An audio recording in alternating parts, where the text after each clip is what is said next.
Bonjour à tous et bienvenue dans cette nouvelle vidéo. Aujourd'hui on va parler photographie numérique pour changer et on va parler principalement de matériel.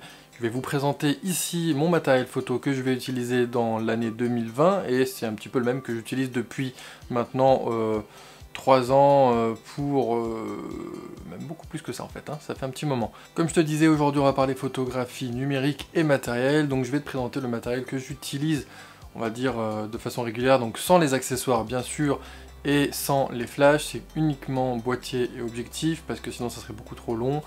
J'ai plein de petits flashs qui traînent par-ci par-là, donc on va rester simple.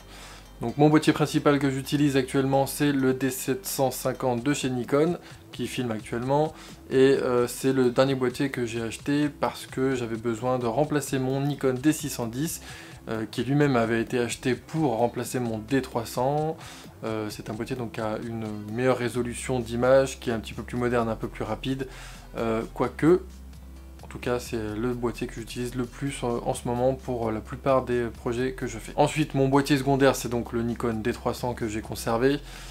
Pourquoi j'ai conservé celui-ci et pas le D610? Déjà à la revente le D610 était beaucoup plus neuf, donc m'a permis d'investir dans le D750.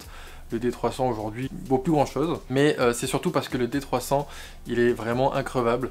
Bon, le mien il a pris quelques coups, il a un petit peu du gaffeur dessus, mais il est vraiment robuste, il a une rafale assez importante pour un boîtier numérique, on va dire de cette gamme là.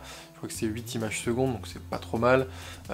Il est assez lourd, assez costaud, donc en fait il me permet de faire toutes les photos de sport et il résiste très très bien. La résolution c'est très correct de toute façon pour de l'impression papier ou même pour les affichages on va dire internet, ordinateur et réseau en général. C'est très bon, ça suffit largement. Ensuite j'ai un troisième boîtier, c'est un peu mon boîtier crash. C'est un Nikon D70 qui est assez vieux mais que j'adore parce que il est compact, il est facile à utiliser et en fait il a un petit truc, alors je sais pas si c'est un défaut de ces appareils là, je crois qu'il n'y avait que le D70 et le D60 qui avait ça.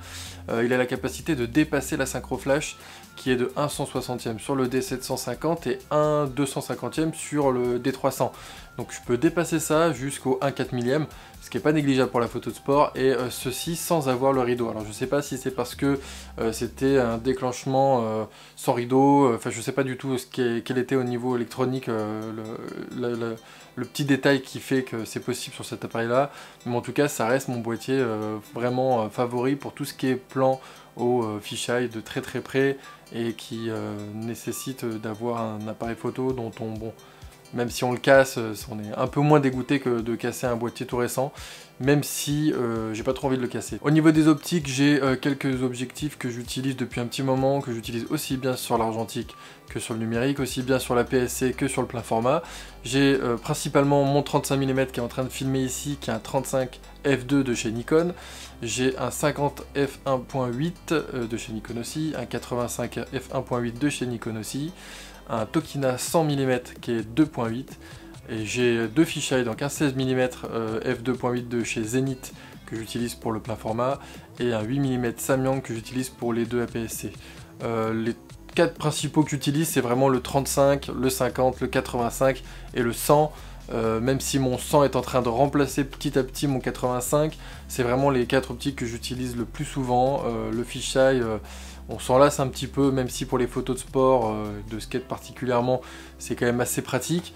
On s'en lasse un petit peu, c'est vrai que les photos au télé ou même à l'angle un peu plus grand comme avec le 35 sur le plein format, c'est une esthétique un peu plus on va dire naturelle pour l'œil humain, donc c'est ce que j'utilise de plus en plus. Et voilà, c'était le tour d'horizon de mon matériel photo numérique pour cette année 2020 et même pour les années à suivre. Et puis de toute façon, ça fait un petit moment que j'utilise ce setup là. Il me correspond parfaitement, il correspond parfaitement à mes attentes et à ce que je fais. N'hésite pas à toi à partager le matériel que tu utilises, si tu utilises le même matériel que moi par exemple, ou tout autre.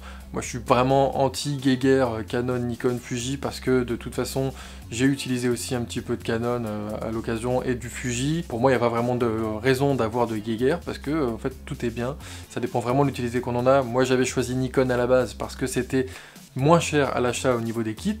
Quand j'ai acheté mon premier Nikon numérique, c'était un D50. J'ai préféré l'ergonomie Nikon, même si c'est vrai que certains Canon sont beaucoup mieux. Pour la vidéo par exemple, c'est mieux certains boîtiers Canon. Pour moi, il n'y a pas vraiment de raison d'avoir de grosses guéguerres comme il y a eu pendant quelques temps. Voilà, il y en aura toujours, mais bon.